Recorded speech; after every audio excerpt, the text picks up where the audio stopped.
Charlie Sykes. Charlie, we have been looking at a race between Donald Trump and Ron DeSantis now for well over a year. And that's been how this Republican race has been framed. Does that all change tonight if you have Donald Trump in the mid-40s, Nikki Haley in the mid-20s, and Ron DeSantis down in the teens somewhere? Is that the end for DeSantis? And does this become a one-on-one race as Nikki Haley moves towards New Hampshire, where many believe she actually can win? Well, it ought to. I mean, if Ron DeSantis has a reality check, he's spent all of his resources on Iowa, and you know, if he finishes third, where does he have to go? He has no presence really in New Hampshire. He's going to get smoked in South Carolina. So, yeah, I think this is the end of the road for Ron DeSantis, whether or not he recognizes or not.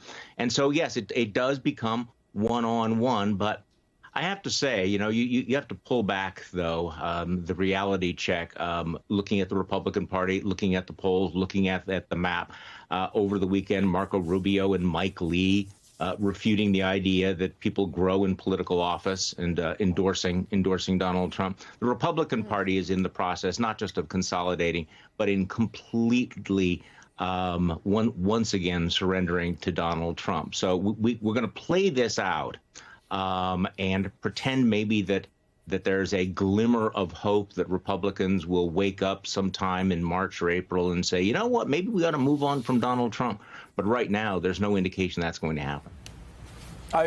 Jonathan O'Meara, it does require, does it not, for Donald Trump to be kept in the mid-40s? Because we've been hearing from his campaign and others, they expect him to break 50, and a lot of people expecting him to have an absolute blowout. If Nikki Haley can keep this, again, let's say mid-40s to Haley in the mid-20s, she's going to have to, I think, overachieve here. Then as she goes to New Hampshire, a state many people believe she can win, that's really, I mean, that's her inside straight. And after winning there, she's got a month before South Carolina. And, oh, my God, as you know, I think it was Macmillan who said a week in politics is a lifetime. A month, my God, that is enough for even Donald Trump to get in his own way. That's certainly true, Joe. And I do think we've seen a little bit of anxiety from Trump folks in the last few days because they were so boldly predicting, confidently predicting this huge blowout. And polls suggest he's going to win by a sizable margin, but maybe not by the number that they had put out there, as you say, over 50%. And there's a couple of reasons for that. One would be, of course, the weather. And as Heilman noted, and I'm sorry to see that he didn't have like an Andy Reid frozen mustache sport looking this morning from this brutal winter weather.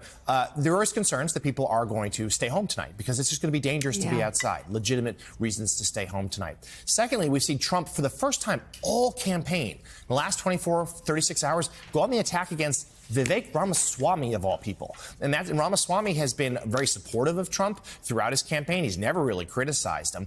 But the Trump people have really turned on him in recent days because Ramaswamy is still sticking in the 7, 8, 9%. And his people who are for him are really for him. There's a lot of enthusiasm there. And he's Trump is trying to bang those people down to see if those folks can maybe come over to switch to vote for him, to touch his margins. The DeSantis people, they do think they have the best ground game out there. What that really means for a campaign that does seem to be about half dead, we'll see. But there are some who think that he'll put up a better number than expected tonight because his team is motivated and organized to get people to caucus sites despite the bad weather. And then, yes, all eyes will be on the number that Haley comes up with, Joe and Mika, because if Haley can come into that second place and have momentum, then suddenly, if next week, if she can win New Hampshire, draws the Chris Christie votes, if she can win New Hampshire, then we have that binary choice in the Republican Party. Haley, Trump, we'll see what happens. Trump will be favored, but you can never say never.